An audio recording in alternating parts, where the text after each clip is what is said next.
জান্নাত না দেখে জান্নাতের জন্য পাগল,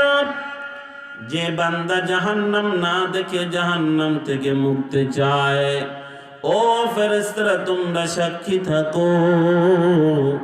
ওই বান্দাগুলোকে আমি আল্লাহ মাফ করে দিলাম। এক ফেরেশতা তারে যে মালিক,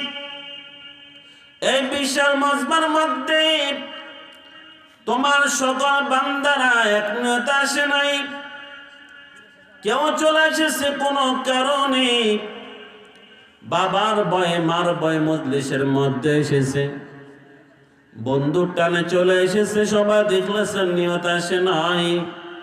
আল্লাহ বলবেন ও ফেরেশতারা তোমরা শুনো, বান্দার ইচ্ছা থাকুক বা না থাকুক, বান্দা যখন জান্নাতের